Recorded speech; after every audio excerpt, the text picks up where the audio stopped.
ker je bil ta teden dan reformacije, ko smo med drugim praznovali prvo slovensko knjigo, je naš korespondent, ki še vedno ni v stanju, da bi prišel v naš studio, meni je zelo žal, naredil oceno knjige najpomembnejšega slovenskega književnika. Seveda govorim o Noriškem kraljestvu, našega velikega vodje. Po pošti jo je dobil že pred nekaj meseci, a je šele zdaj našel končno čas, da jo v miru prebere. Poglejmo.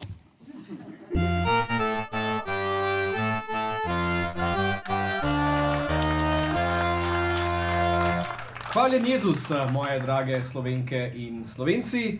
Po zadnji epizodi so me dali spet na pogojno. Danes sem za vas pripravil tako imenovani unboxing. Razškatljevanje po slovensko. Saj smo v Sloveniji, a ne? Ker je bilo veliko predvolilnih bojev, veliko bojev z podlasicami, z Murgel in tako naprej, žal nisem imel časa, da bi to odprl prej.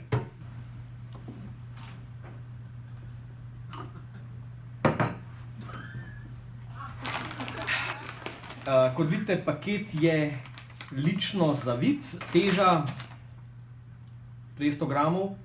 Tale nožek mi je še prav posebej pri srcu, oziroma odpiralec kuvert. Podaril mi ga je pokojni gospod doktor Pučnik. Nižno.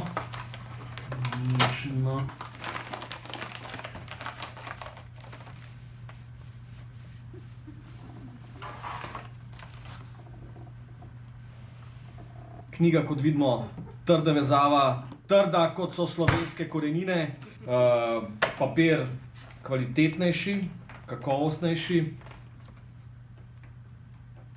žegnan, ima točno 400 strani, sam naslov in pa seveda avtor te knjige pa ne potrebujeta prav posebne predstavitve. Otroci bi morali biti ob tej uri že pri starših, če ne že pod odejo. Nastala je tišina, ki je kar trajala. Nebo je bilo brez oblačka, veter pa kljub temu stabilen in dovolj močan, da je veliko kvadratno jadro zagotavljalo prazni korbeti kar lepo hitrost. Ko so zvečer sedli k mizi in si privoščili dobro pečenko ter nekaj vrčkov ola, žetev je bila mimo in prvi jesenski dež je že ovlažil še toplo zemljo.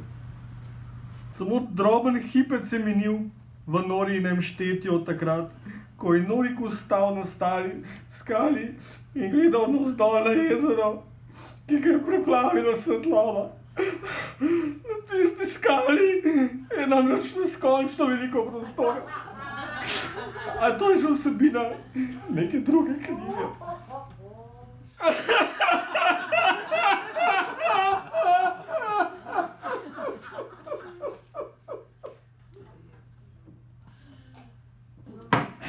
To je nedvomno najboljša knjiga, kar sem jih kadarkoli prebral. Hvala lepa, ker ste bili z mano. Se vidimo naslednji teden. Bog daj.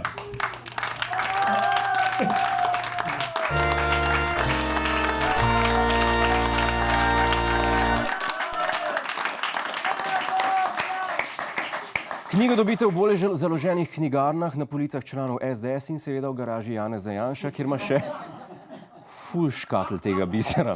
Res, ko mi čakamo, da napiše drugi del, ful me zanima, kaj se bo zgodilo z Noriškim kraljestvom. Janez, napiš nadaljevanje. Zih lahko Kuča najde kakšen razlog, da te zapre za nekaj mesecev, če rabiš cajt. To je naš YouTube kanal. Klikni na ta gumb in se naroči, da boš na tekočem. Polajkaj nas tudi na Facebooku in na Twitterju. Pa po pameti!